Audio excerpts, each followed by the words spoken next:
It's time for another Dice Tower review with Z Garcia.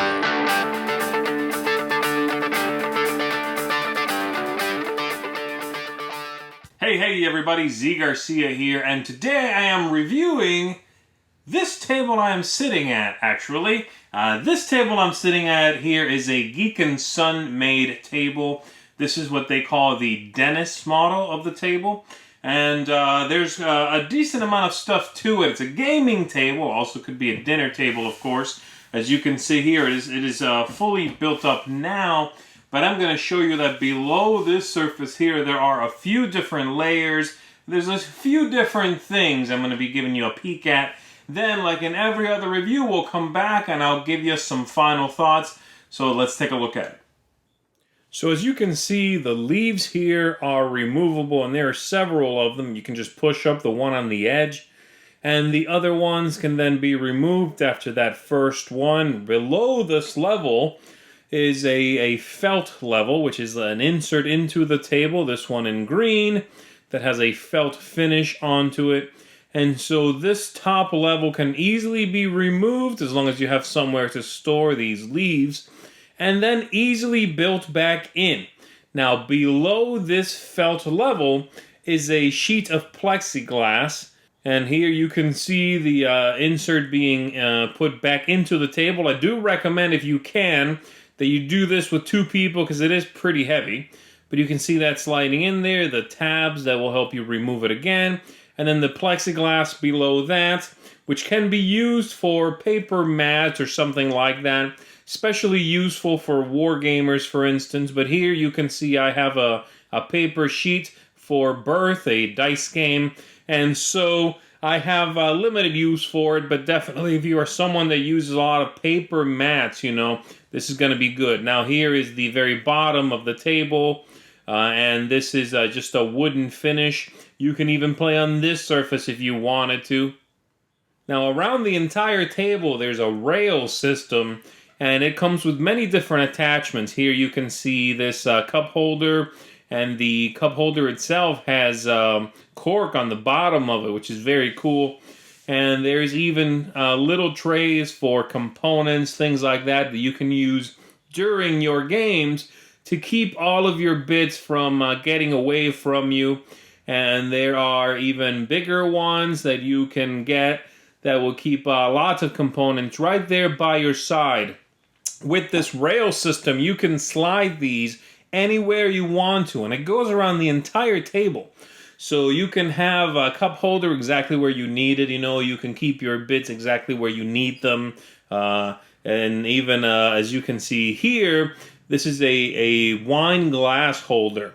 There's even another one, this big drawer-like apparatus, which is huge, but it could hold maps in there. You can put rule books in there.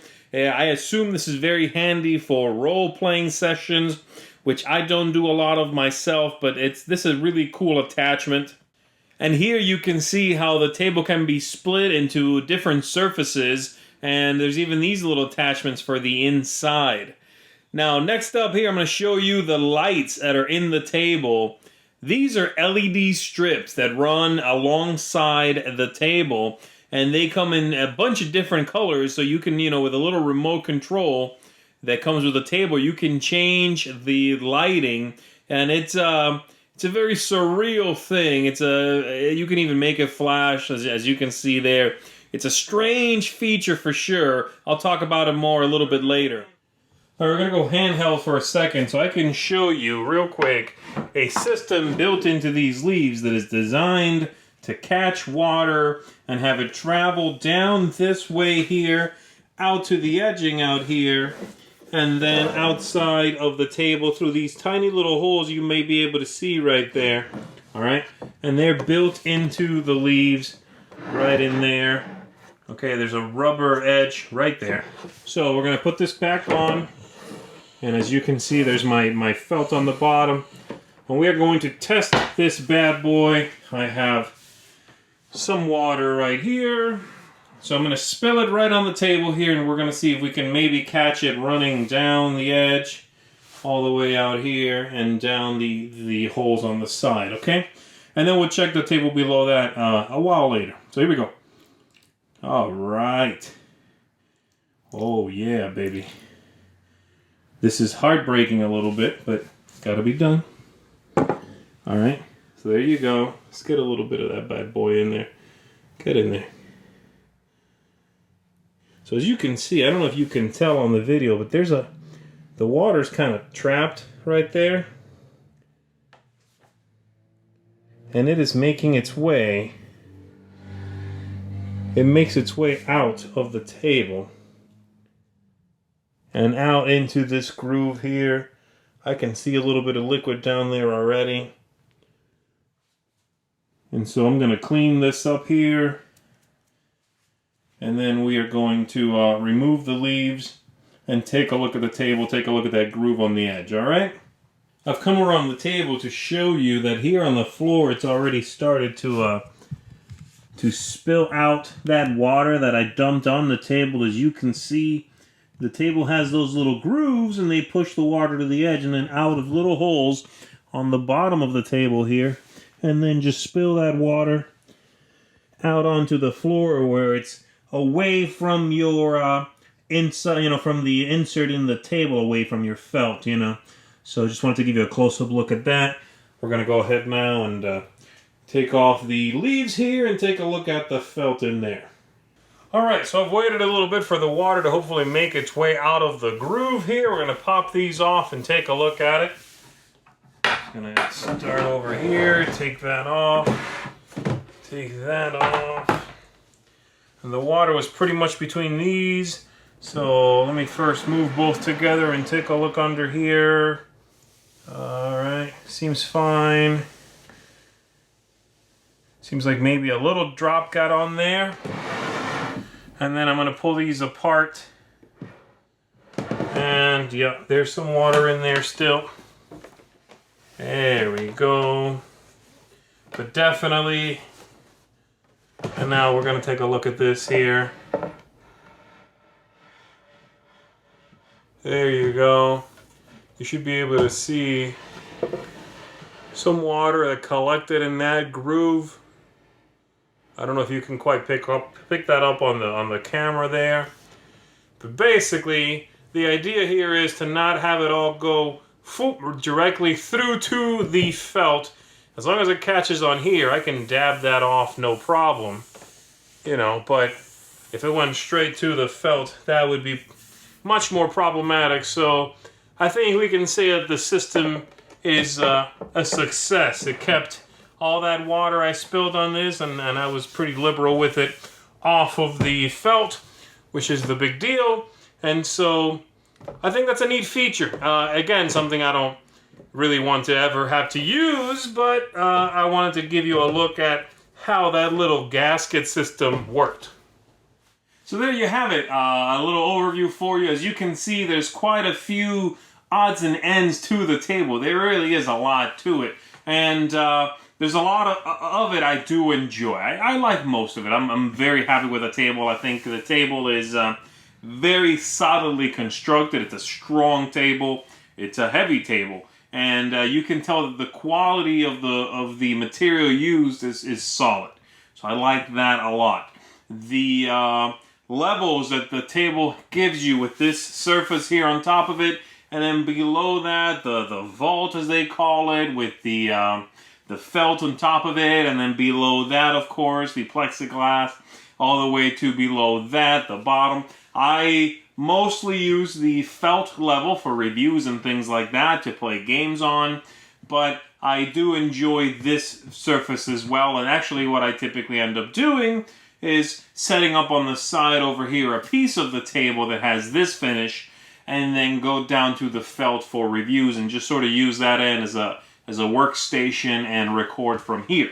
And I like the table is very good at doing that. It's really neat that you can split your table to have two areas, play area and work, or two games going on, whatever you want to do with that. So I like that as well. I like the system, the spill-proof system is a cool idea. It's something I hope to never have to do, right? To never have to test, really. I mean, I did it here so you guys could see it, and it's something that hopefully if you own the table, you really don't have to test either, but it's a forward-thinking feature, and I like that about it. It's a very cool idea. The whole thing, as I said, feels very solid. I love the rail system on the edge where you can add whatever little bit you want to it, and you can kind of customize what you would get from the company, and I like that a lot. So thumbs up pretty much all the way around except for a couple of small things, okay? The first one is really a nitpicky thing, but that is that the feet on the table, I ended up putting little felt pads on it. And I think that sort of feature from the company would have probably been a good idea. It lets the table sit a little bit more firmly, and it doesn't, I don't have to worry about my floor or anything like that, right? Because the table's not light.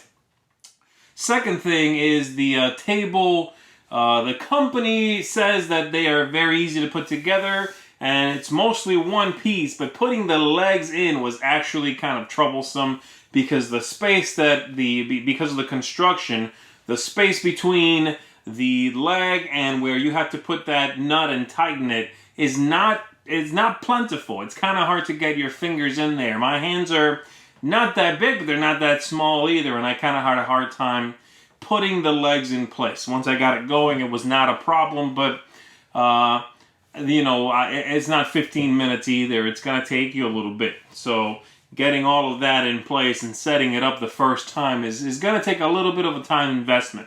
So be aware of that, and maybe have a friend around who's got small hands also, if you happen to have, big old mitts. So there is that. The lights in the table are cool, but they're pretty gimmicky. It's not something I'm going to be using all the time, but maybe that's going to be something that you find very cool and use all the time. They don't really light up the whole table, like all the way across. And if it was some sort of, if it flooded the table with light to the point that you could play by that light alone, I would be more like, oh yeah, that's a cool feature. Right now it's sort of a gimmicky, hey, look at this thing, And that's fine. That's okay, but not a feature that is a headlining feature, right? So, there is that. Final thoughts for me are that I think the table is pretty sweet overall. I think it's an amazingly cool central piece to a game room or even to a dining room. You can have a section with that plexiglass that kids can be at, and you don't have to worry about that part getting grimy, because that stuff can kind of take a beating. If they want to mess around in there, and you can be on the other side doing something else. I like all of that. The main thing that I would say is sort of out of my control when it comes to quote-unquote reviewing the table is that it is a pricey table, and you have to decide for yourself if this is something that is worthwhile for you. Is the table worth the amount of money it's going to be? And that depends on how you customize it, okay? So I'm not saying it is this much money. It is as much money as you kind of want to spend on it from a point on, right? But is that base price worth it? I don't know. Just like I can't tell you when you ask me, is this game $60 worth it? I don't know. I don't know how quickly you make $60. So it's not useful, right? If the table that you customize and make is $1,000 and you make that in 3 days, then yes, it's worth it. The table is sweet, but it's a luxury item, and you have to understand that. I think it is, if you have the money, worth the money. It's a really well put together. I love it in this space. I love it in this room. It ties the whole thing together. And if you can't afford it, then I would say, yeah, check it out. Because it is going to make for some awesome, whether it be dining or gaming or whatever, role-playing sessions on this bad boy are going to be cool. So it's going to make that experience even better. It's going to enhance your nights together with friends, something like this. And if that's something you are looking forward to and you can afford it, then I would definitely recommend one of these Denis tables. They are very, very cool. So there you have it. That is the Denis table. This one here from GEEKNSON. Thanks for checking it out, and I will see you real soon. Thanks so much for watching the Dice Tower videos. Find more great videos and reviews, as well as our top-rated audio podcast at Dicetower.com. You can also find other great shows at Dicetowernetwork.com. I'm Eric Summerer, and you've been watching The Dice Tower. The Dice Tower is sponsored by Cool Stuff Inc., where you can find great games for great prices. Cool stuff in stock. Check them out at CoolStuffInc.com.